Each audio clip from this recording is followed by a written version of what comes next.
जसको दयनीय अवस्था छ, उहाँहरू कोही पनि भोकै नाङ्गै नबसुन् भनेर उहाँहरूको लागि यो राहतको प्याकेज हामीले ल्याउँदैछौँ। नाम त मलाई जहाँसम्म लाग्छ रवि राणाको नाम गुमनाम भएको जस्तो त लाग्दैन। केही समय अलिक सुनिएन भन्नु होइन होइन, यहाँ हजुरहरूलाई त्यो चाहिँ भ्रम पनि भएको हुनसक्छ। नेपाल र नेपाल बाहिर पनि यो नाम चाहिँ परिचित नाम हो। त्यही भएर मलाई जहाँसम्म लाग्छ अब यहाँहरूलाई अब थाहा नहुनु पनि सक्छ होइन। मिडियाको साथीभाइहरूलाई एउटा रात सङ्कलन गरेको छु मेरो नेतृत्वमा, त्यसबाट पनि पक्कै यो दुईवटा ओडामा केही यहाँका चाहिँ निमुखा के अरे परिवारहरूलाई केही राहत हुन्छ भनेर हामी लागेका छौँ। आम नागरिकको हिसाबले मैले भन्नुपर्दाखेरि अहिलेको कन्डिसनमा यो राजनीतिलाई एक ठाउँमा थपक्क राखेर यो खिचातानी राखेर सबैजना सबै आफ्नो ठाउँबाट चाहिँ के अरे कोरोना भाइरससँग लड्नुपर्ने स्थिति सबैले गर्नुपर्ने जस्तो मलाई लाग्दछ। कुन टिम बलियो पार्ने, कुन टिम चाहिँ लाई चाहिँ साइड लाउने भनेर जुन एक किसिमको राजनीतिक फोरी खेल उहाँहरू भित्रै भइरहेछ नि, यो चाहिँ यो देशकै लागि दुर्भाग्य जस्तो लाग्छ मलाई।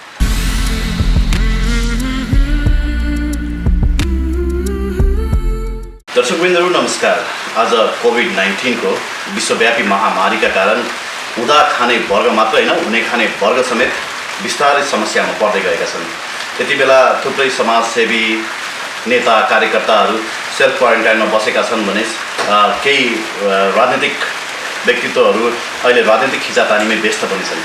तर लामो समय एउटा राजनीतिक ब्याकग्राउन्डबाटै हुर्किनु भएको एकजना व्यक्तित्व आज हाम्रो साथमा हुनुहुन्छ। पछिल्ला केही गतिविधि र उहाँले गर्नुभएका सामाजिक कामहरूको बारेमा हामी विशेष चर्चा गर्नेछौँ। रवि राणाजी हाम्रो साथमा हुनुहुन्छ। यहाँलाई स्वागत छ TNB-खबर.com मा। नमस्ते। के छ सर, आराम हुनुहुन्छ? एकदम ठिक छ। अहिले क्वारेन्टाइनमा बस्नुपर्ने बेला छ, तर तपाईँहरू भने विशेष गरी यो बेलामा होइन कोही पनि मजदुर वर्गहरू होइन दैनिक ज्याला मजदुरी गरेर खाने वर्गहरू भोको नबसुन् भनेर राहत वितरणको कार्यक्रममा हिँडिरहनु भएको छ। आफ्नो स्वास्थ्यमा पनि ध्यान दिइरहनु भएको छ होला नि? स्वास्थ्यलाई ध्यान दिँदै यो अहिलेको अवस्था भनेको जो कहिले पनि एक मानवीय हिसाबले चाहिँ सेवा गर्नुपर्ने भएकोले म पनि मेरो ठाउँबाट केही गरौँ भनेर मैले सक्ने सहयोग गरौँ भनेर म चाहिँ यो राहतको एउटा प्याकेज बनाउँदै हाम्रो यो सूर्यविनायक नगरपालिका वडा नम्बर 2 र 3 रहेका सम्पूर्ण जो निमुखा जो ज्यालादारी उहाँहरू जसको दयनीय अवस्था छ, उहाँहरू कोही पनि भोकै नाङ्गै नबसुन् भनेर उहाँहरूको लागि यो राहतको प्याकेज हामीले ल्याउँदैछौँ। यसको संयोजक म छु र यसमा सम्पूर्ण हाम्रो बालकोटका यङ साथीहरूले सहयोग गर्नुभएको छ। त्यस्तै हामीलाई सहयोगी हातहरू पनि छन्, उहाँहरूले पनि एकदम धेरै सहयोग गर्नुभएको छ। उहाँहरूलाई यो यहाँबाट म एकदम मुरी धन्यवाद पनि दिन चाहन्छु। जसले आफ्नो ठाउँबाट यो राहत प्याकेजलाई सहयोग गर्नुभएको छ उहाँहरूलाई म धेरै धन्यवाद दिँदै र आफ्नो स्वास्थ्यभन्दा पनि एउटा मानवीय हिसाबले आफू पनि बच्नुपर्छ र अरूलाई पनि बचाउनुपर्छ भन्ने हिसाबले म चाहिँ अहिले क्वारेन्टाइन भन्दा पनि यो मानवीय हिसाबले चाहिँ जो पीडितहरू छन् उहाँहरूलाई चाहिँ केही गरौँ भनेर यो राहतको विषयमा म 2-4 दिनको लागिरहेको छु। 10 देखि 10.5 लाख रुपियाँको राहत प्याकेज वितरण गर्दै हुन्छ आज या भोलि? हजुर। त्यो कुन हिसाबले वितरण हुन्छ, कुन ठाउँमा वितरण हुन्छ, त्यो पनि खुलस्त पारिदिनुहोस् न। यो चाहिँ अघि नै भने मैले सूर्यविनायक नगरपालिकाको 2 र 3 वडामा हामीले वितरण गर्छौँ। तपाईँहरू बस्ने वडाभित्र? हजुर, यहाँ म पनि यही वडामा बस्छु र हामीले यसको लागि भोलिन्टियर साथीहरू पनि के अरे खटाएका छौँ र लगभग मलाई लाग्छ यो 2टा वडामा गरेर लगभग 18 ठाउँमा चाहिँ स्थानमा चाहिँ हामीले यो वितरण गर्छौँ र राहतको प्याकेज चाहिँ हाम्रो लगभग मलाई लाग्छ केजीको हिसाबमा जाने 20 केजीसम्मको छ। यसमा हामीले चामल, दाल, नुन, चिउरा राखेका छौँ। एकताका निकै चम्केको नाम रवि राणा, त्यो नाम बिचमा कतै गुमनाम जस्तै भयो। त्यही गुमनाम नहुँ भनेरै अहिले निस्किनु भएको क्या राहत वितरणको लागि? नाम त मलाई जहाँसम्म लाग्छ रवि राणाको नाम गुमनाम भएको जस्तो त लाग्दैन। केही समय अलिक सुनिएन भन्नु पर्दैन। होइन होइन, यहाँ हजुरहरूलाई त्यो चाहिँ भ्रम पनि भए हुनसक्छ। रवि राणाको नाम आज मलाई जहाँसम्म लाग्छ आजको झन्डै लाग्छ मलाई 30औं वर्ष अगाडिदेखि नै चलिरहेको नाम हो। किनभने म चाहिँ त्यतिखेर एउटा नेसनल प्लेयर पनि हो। त्यो भएर मलाई जहाँसम्म लाग्छ नेपाल र नेपाल बाहिर पनि यो नाम चाहिँ परिचित नाम हो। त्यही भएर मलाई जहाँसम्म लाग्छ अब यहाँहरूलाई अब थाहा नहुनु पनि सक्छ होइन, मिडियाको साथीभाइहरूलाई मलाई जहाँसम्म लाग्छ यो नाम चाहिँ गुमनाम नाम हो जस्तो मलाई लाग्दैन। किनभने मैले विगतमा पनि आफ्नो ठाउँबाट सकेको सहयोग हरेक क्षेत्रमा धारा पार्टी पौवा मठ मन्दिरदेखि लगायत के अरे कलेजका साथीभाइदेखि लिएर आफूले गर्नुपर्ने सहयोग उहाँहरूलाई मैले जहिले पनि गरिरहेको छु। मैले आफ्नो ठाउँबाट सक्ने सहयोग आर्थिक होस् तपाईँको फिजिकल होस् हरेक कुराको सहयोग मैले आफ्नो तर्फबाट सकेको गर्दै आइरहेको छु। त्यो मलाई जहाँसम्म लाग्छ मेरो नाम चाहिँ रवि राणा भन्ने नाम चाहिँ गुमनाम भयो जस्तो मलाई लाग्दैन। अलिक नसुने पनि गुमनाम भएको छैन, यद्यपि सामाजिक कार्य गर्दै आउनुभएको छ। एकदमै। अब यो पछिल्लो समय कोभिड-19 को महामारी सुरु भए पश्चात यो तपाईँहरूको ओडामा सरकारी तौरबाट वितरण गरेको राहतहरू चाहिँ मजदुर वर्गहरूलाई पर्याप्त नभएको अवस्था हो। यहाँले पक्कै एकदम राम्रो के अरे कुरा उठाउनु भयो। मलाई जहाँसम्म लाग्छ जुन अहिले सरकारी तौरबाट जुन एक किसिमको राहत वितरण भइरहेको छ त्यो चाहिँ मलाई जहाँसम्म लाग्छ पर्याप्त मात्रामा छैन। किनभने मलाई जहाँसम्म लाग्छ अहिले हामीले यो अवस्थामा लगभग झन्डै आज 30-35 दिनको अवस्थामा के अरे यो लकडाउन भएको अवस्थामा आइपुग्दाखेरि पनि कतिपय के अरे मजदुर साथीहरू अब घरबार हुनेहरू यहाँबाट छोडेर गएको अवस्थामा पनि हामीले चाहिँ यो दुईवटा ओडामा हामीले चाहिँ के अरे सङ्कलन गर्दाखेरि जुन के अरे पीडित वर्ग सङ्कलन गर्दाखेरि झन्डै 1150 जतिको चाहिँ हामीले डाटा कलेक्सन भएको अवस्था हेर्दाखेरि मलाई जहाँसम्म लाग्छ जुन सरकारले अहिले दिएको राहत चाहिँ पक्कै पनि पर्याप्त मात्रामा छैन। सरकारले यो गर्नु पर्यो कि अहिलेको सरकारले यो गर्नु पर्यो कि कमसेकम एकजना परिवार कतिजना छन् त्यो उहाँहरूको सही डाटा निकालेर कमसेकम एक महिनालाई चाहिँ उहाँहरूले राहत दिनुपर्ने पुग्ने राहत दिनुपर्ने कन्डिसन मलाई जहाँसम्म लाग्छ के अरे मलाई चाहिँ लाग्छ त्यति दिनुपर्ने जस्तो लाग्छ। तर अहिले जुन के अरे सरकारले गरेको के अरे राहत वितरणले मलाई जहाँसम्म लाग्छ एक परिवारलाई 4 जनाको परिवारलाई पनि मलाई जहाँसम्म लाग्छ 1 हप्तासम्म मात्र पुग्छ जस्तो लाग्छ। तसर्थ त्यही भएर पनि अब जो जति यस हाम्रो 2 नम्बर वडामा अझ पनि हामीले बुझ्दाखेरि चाहिँ एकदमै जुन हामीले लेम्यानहरूको चाहिँ डाटा निकाल्यौँ उहाँहरू चाहिँ अहिले पनि दयनीय अवस्था भए हिसाबले र अब यो अहिलेको सिचुएसन भनेको अब नेपाल मात्र होइन विश्वमै महामारी फैलिएको हिसाबमा अब नेपाल जस्तो चाहिँ के अरे जुन एउटा चाहिँ विकसित मुलुकभन्दा अलिकति चाहिँ अविकसित मुलुकमा चाहिँ मैले भन्नुपर्दा के भन्छु भने भएको हुनाले र अहिलेको यो महामारीमा चाहिँ जुन कोरोना भाइरसले चाहिँ नेपालमा पनि त्यति के अरे ठुलो के अरे ऊ नलिए तापनि यहाँ पनि लिन सक्ने अवस्थालाई मध्यनजर राख्दै जुन सरकारले लकडाउन गरेको छ त्यो एकदम सराहनीय पनि छ। र त्यसको साथसाथै जुन सरकारले गर्नुपर्ने आफ्नो सरकारी तौरबाट जुन गर्नुपर्ने त्यो दायित्व चाहिँ पुरा नगरेको खण्डमा चाहिँ हामी पनि अब एउटा मानवीय हिसाबले के यही देशमा बस्ने यही देशको नागरिकको हिसाबले आफूले सकेको ठाउँबाट सहयोग गर्नुपर्छ भन्ने हिसाबले हामी चाहिँ लागेका छौँ र यसको लागि हामीले पनि केही सहयोगी साथीभाइहरूबाट हामीले चाहिँ जुन एउटा राहत सङ्कलन गरेको छु मेरो नेतृत्वमा त्यसबाट पनि पक्कै यो 2टा ओडामा केही यहाँका चाहिँ निमुखा के अरे परिवारहरूलाई केही राहत हुन्छ भनेर हामी लागेका छौँ र यसले पक्कै पनि उहाँहरूलाई केही राहत मिल्छ जस्तो मलाई लाग्दछ। के सर कसरी वितरण गर्नुहुन्छ? ओडाकै संयोजकत्वमा वितरण गर्नुहुन्छ कि अथवा तपाईँहरू सेल्फ गएर दिनुहुन्छ? यो चाहिँ हामीले के गरेको छौँ भने ओडालाई पनि यसमा हामीले समन्वय गरेर जस्तै यहाँका प्रहरी साथीहरूलाई सँग पनि समन्वय गरेर र र यहाँका जुन के अरे भद्र भला आदमी समाजसेवी राजनीतिकहरू सबैसँग समन्वय गरेरै चाहिँ हामीले जो यो 2टा वडामा 18 ठाउँमा चाहिँ भोलिन्टियर साथीहरूको सहयोगले हामीले चाहिँ वितरण गर्दैछौँ। अब तपाईँहरू जस्तो विशाल हृदय भएको व्यक्तिहरू कोही पनि भोकै नबसुन् भनेर यसरी मजदुरहरूको लागि सोचिदिनु भएको छ, तर यति बेला सरकार भने आफ्नै राजनीतिक खिचातानीमा फस्दै गएको छ। कति व्यक्तिहरू त रोगले भन्दा पनि राजनीतिक त्रासले चाहिँ अलिकति डराएको अवस्था छ। यो राजनीतिसँग विशेष चाख भएको व्यक्ति, तपाईँ लामो समयदेखि राजनीतिक छवि पनि भएको व्यक्ति, अहिलेको समग्र सिनेरियोलाई चाहिँ कसरी हेर्नु भएको छ? सरकारले जुन गर्नुपर्ने थियो त्यो सबै कामहरू गरेको छ जस्तो लाग्छ, पर्याप्त छ जस्तो लाग्छ, अथवा सरकारले यसो गर्नुपर्ने थियो जस्तो लाग्छ? मेरो विचारमा म यो सकेसम्म म अहिलेको सिचुएसनलाई चाहिँ सामाजिक र एउटा के अरे सामाजिक अभियन्ताकै विषयमा कुरा गरौँ भन्ने मेरो चाहिँ धारणा थियो। तैपनि के अरे हजुरले यो हजुरले जुन प्रश्न उठाउनु भयो ठिकै छ। यसमा पनि म चाहिँ केही 2-4 कुरा चाहिँ म मेरो धारणा यहाँ राख्न चाहेँ।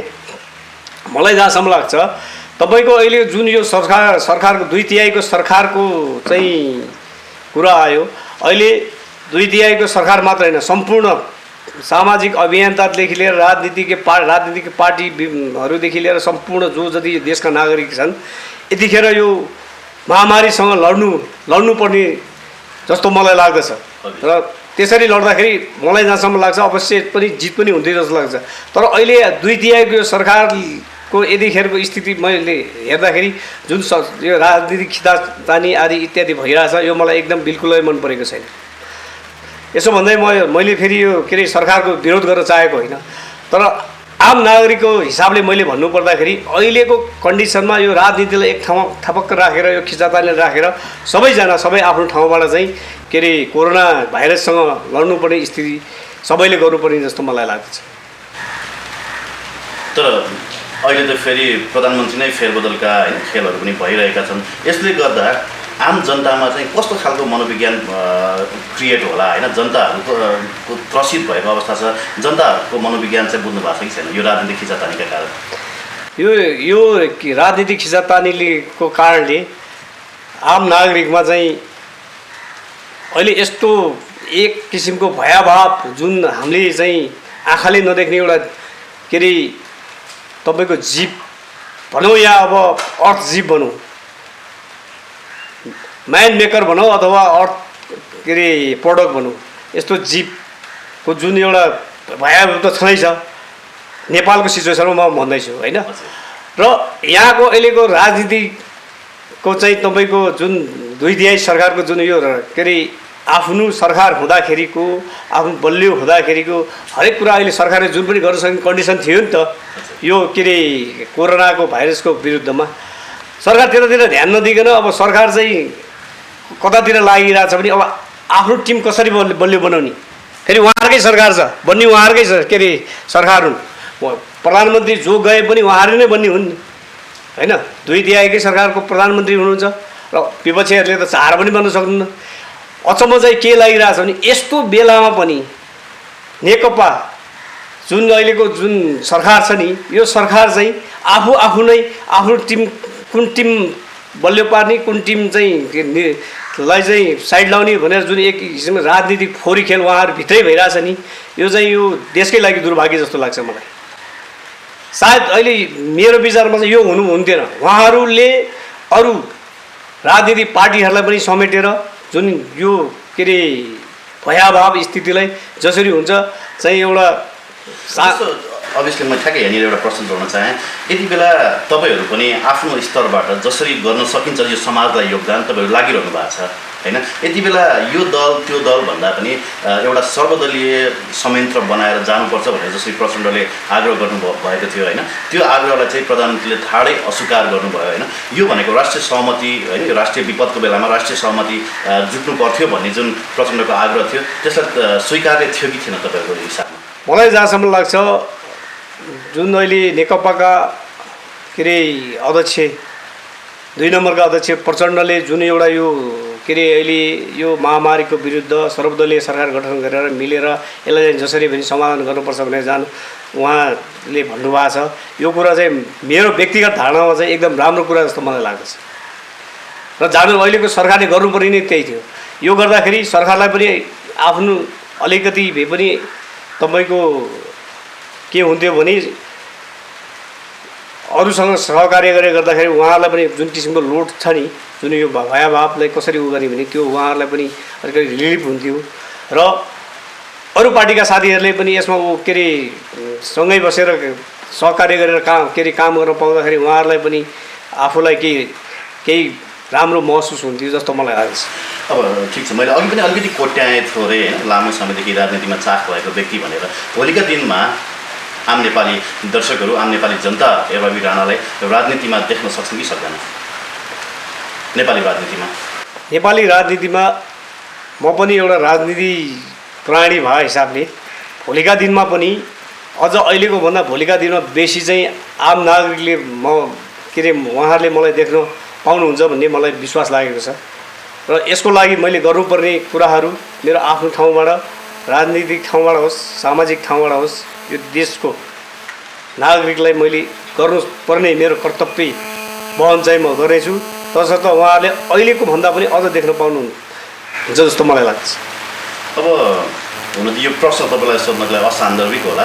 अब यो कोरोनाको कहर भनौँ न, यसको जुन यो महामारीको सन्तास कति समयसम्म लम्बिएला होइन? जस्तै अब मैले अघि पनि प्रश्न गरिसकेको थिएँ, हाम्रो देशको अहिले विद्यमान सरकारले यसलाई सहज तरिकाले उन्मूलन गर्न सक्ला कि नसक्ला? मलाई जहाँसम्म लाग्छ अहिलेको हाम्रो देशको परिप्रेक्ष्यमा कोरोना भाइरसले अरू जस्तो युरोप अमेरिका जस्तो चाहिँ भयभाव स्थिति नआइसकेको अवस्थामा जुन लगभग आज मलाई जहाँसम्म लाग्छ लकडाउनको स्थिति 36-37 दिनको हाराहारीमा पुगेको छ। यो अवस्थामा जुन सरकारले गर्नुपर्ने त मलाई जहाँसम्म लाग्छ गरिरहेको पनि छ। तसर्थ अझ पनि जुन हाम्रो जुन नाका छ नि, जुन भारतबाट आउने चाइनाबाट आउने नाकाहरूलाई चाहिँ एकदम टाइट गरेर, जस्तो अहिले जुन सङ्क्रमित भइसकेहरूलाई पनि अब क्वारेन्टाइनमा आइसोलेसनमा राखेर जुन ट्रिटमेन्ट सरकारले गरिरहेछ त्यो पनि राम्रै छ। र अझ त्यो कुराहरूलाई मध्यनजर राखेर ध्यान दिएर र जुन यो हाम्रो भ्याली काठमाडौँलाई चाहिँ मलाई जहाँसम्म लाग्छ काठमाडौँमा अहिले त्यस्तो भयावह स्थिति केही नभएको हिसाबले यो लकडाउनलाई हल्का सहज पार्ने हो कि भन्ने चाहिँ मेरो व्यक्तिगत धारणामा मलाई चाहिँ लागेको छ। बिस्तारै लकडाउनलाई सहज बनाउँदै लग्यो भने आम जनजीवन त्यति प्रभावित हुँदैन भन्ने तपाईँको धारणा? हजुर। अब यसले यो महामारीले अर्थतन्त्रमा कतिको दीर्घकालीन असर गर्छ जस्तो लाग्छ सर? अब हुन त अब हाम्रो देश, हुन त म पनि अब हिन्दू धर्मावलम्बी पशुपतिनाथको देश होइन, सायद अरूले विश्वास गरे पनि नगरे पनि म पनि चाहिँ तपाईँको भगवानमा विश्वास राख्ने भाव भएर पशुपतिनाथको कृपाले हो कि सायद केले भनौँ पक्कै चाहिँ हामीलाई जुन यो महामारीबाट चाहिँ हामी बचेको छौँ। तसर्थ मलाई जहाँसम्म लाग्छ यो महामारी अलिकति सरकारले ध्यान दिने हो र जुन स्वास्थ्यमा ध्यान दिने स्वास्थ्यमा जुन लाग्नुभएका जुन पेसाकर्मी साथीहरूले गर्ने र सरकारले उहाँहरूलाई राम्रो चाहिँ सामानहरू उपलब्ध गराइदिने हो भने मलाई जहाँसम्म लाग्छ हाम्रो देश नेपालमा चाहिँ यो भयावह स्थिति होला जस्तो मलाई लाग्दैन। ओके सर, अब यो अवस्थामा तपाईँले गर्नुभएको सराहनीय कामको हामी हृदयदेखि प्रशंसा गर्न चाहन्छौँ होइन। अन्तिममा रवि राणा भएर चिन्ने देश विदेशमा बस्ने सम्पूर्ण नेपालीहरूलाई के भन्न चाहन्छ? हुन त अब मलाई जहाँसम्म लाग्छ अब लगभग धेरै साथीहरू चाहिँ देश बाहिर हुनुहुन्छ होइन, त्यही उहाँहरूको देश बाहिरको चाहिँ रिप्रेजेन्टले नै हाम्रो देश हाम्रो देश चलिरहेको छ। तसर्थ उहाँ बस्ने साथीहरूलाई पनि सकेसम्म अब यो भयाभावबाट कसरी हुन्छ उहाँहरू चाहिँ जोगिनुपर्छ भन्ने मेरो उ छ होइन। उहाँहरूलाई जोगिनुहोस् र यहाँबाट मेरो चाहिँ शुभकामना पनि छ र उहाँहरूलाई यहाँ हाम्रो सर्दै भगवान् पशुपतिनाथको चाहिँ आशीर्वाद पनि उहाँहरूलाई लागोस् भन्न चाहन्छु म। तसर्थ उहाँहरू आफ्नो ठाउँमा जे जसरी हुन्छ सेफ्टी बसेर यो चाहिँ महामारीबाट आफू कसरी सुरक्षित हुने त्योतिर लागेर उहाँहरू सुरक्षित बस्नुपर्छ जस्तो मलाई लाग्छ।